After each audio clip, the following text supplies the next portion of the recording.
Namaste. Good morning. One of the dharanas, one of the methods that is described is the simple practice of tuning into the Om sound.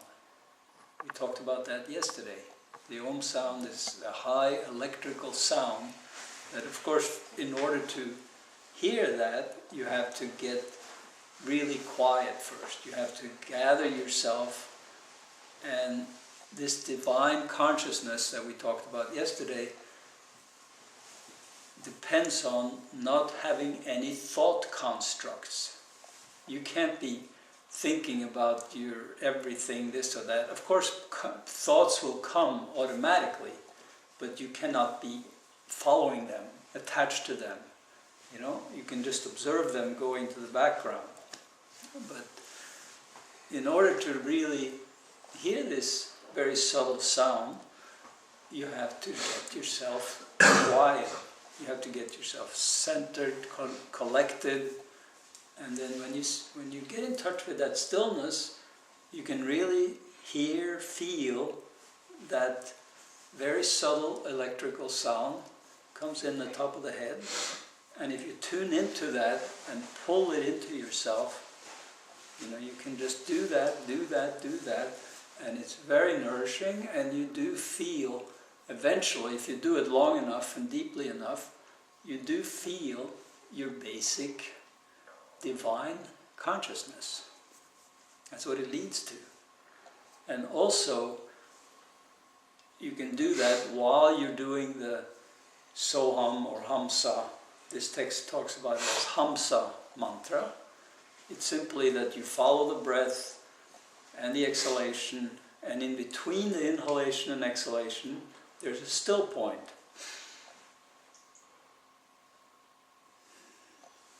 There's a still point up here.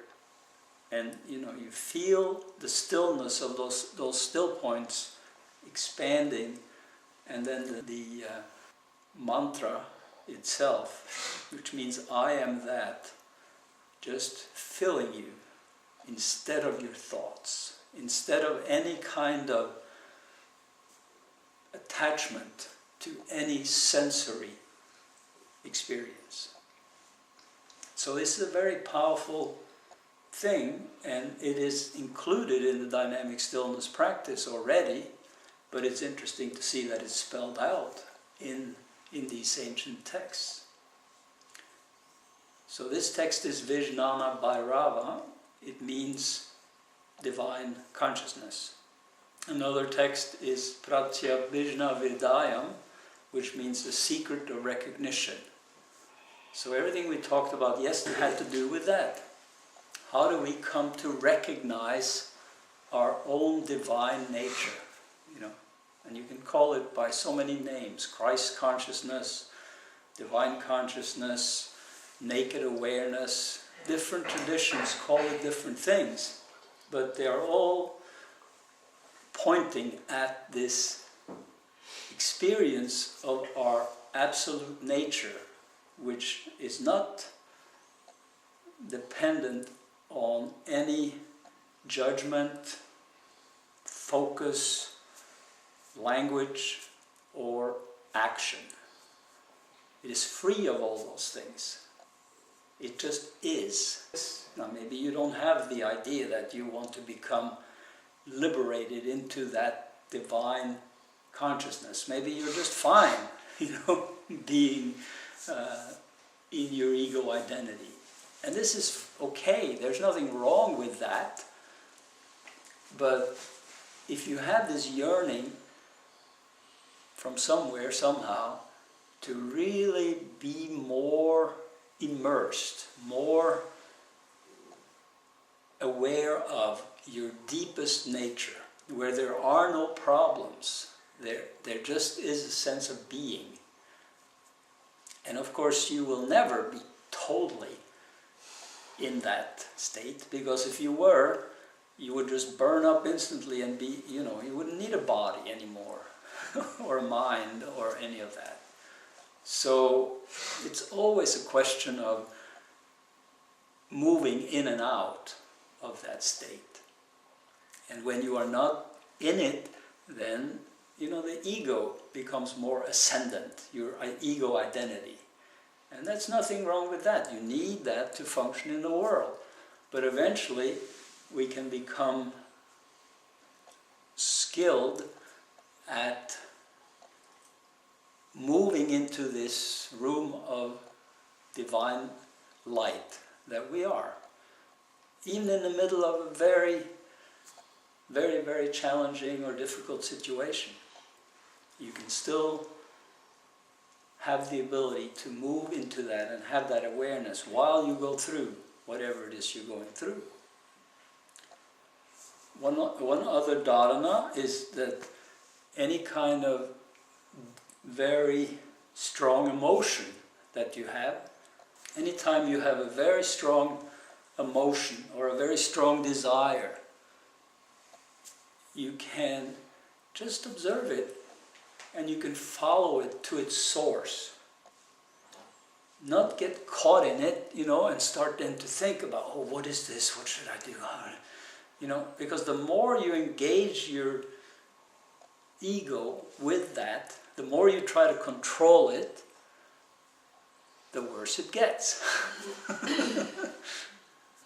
So there's only one solution, actually, and that solution is independent on what you actually do. You can act on a desire, or you can not act on it. Both are equally good, as long as you do it in a non-attached state. And then you, of course, being in a non-attached state, you are in touch with that divine energy, and you must then be prepared to accept the consequences of your movement. Because every movement has consequences. But anything can be a learning experience.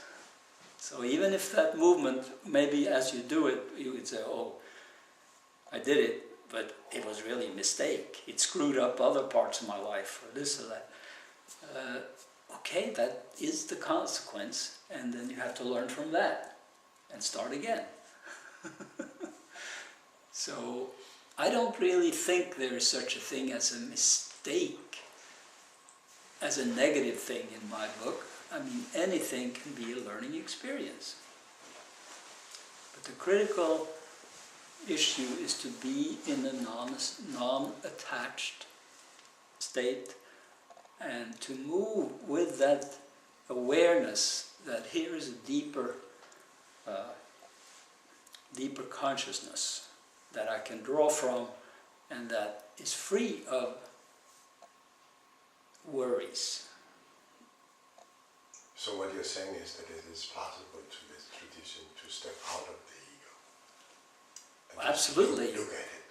Yeah. And be with it. This is exactly the point, Jayadeva. You know,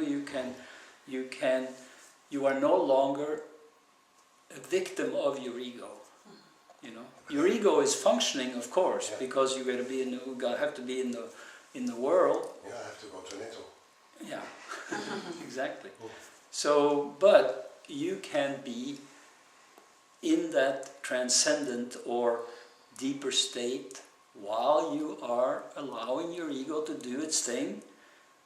I mean, it's simple and practical. It means that instead of being caught in the ego, you know, and just having yourself on automatic doing all these things, and then all these negative karmic things get created, you have some sense of humor about your ego. Well, there I am again. I'm reacting to this or that. When you gain the ability to be in the ego and see it for what it is, then it's, you know, it is like the tiger that becomes a paper tiger. It's not something that threatens you, it's not dangerous, and you have some humor about it, you know, whether it's ego that blames everybody else or whether it's ego that blames yourself. okay, fine, there I am. I have my old patterns show themselves again. But you don't get defeated by it, you know? You can have that sense of non-attachment. And the more you practice, the more you can enter into this awareness of your divine consciousness. And it starts, you know, by having some glimpses of it, and then it moves into really having longer periods of awareness of it, and then finally you end up having the ability to manage it, to open the door and walk in anytime you want to that. And you have, after a while, you have that awareness even in the middle of all kinds of sometimes unpleasant ego situations. And then, you know, you can sit in a meeting and all the big egos are involved and your ego might react, but you don't allow yourself to react to the point that it is disturbing. You step back, you're in your non-attached state, and you know, it's all a real circus, you know. And the world is crazy, and we are crazy. It's not a pleasant thought, and it's not something that I say, you know, from above down and saying everybody's crazy. I'm crazy too, like everybody else. The ego is crazy. You know, it has just been so conditioned to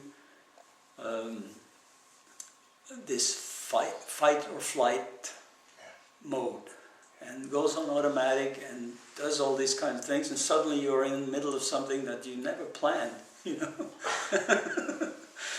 So really the practice is extremely useful in everyday life. And these various dharanas from that text I mentioned goes through various ways that you can do that. And it basically says that if you just take even one of these things and do it every day, regularly, for at least, it doesn't say half hour, but you know, I say if you do it at least for a half hour and maintain some consciousness of it, you will be liberated from this ego attachment.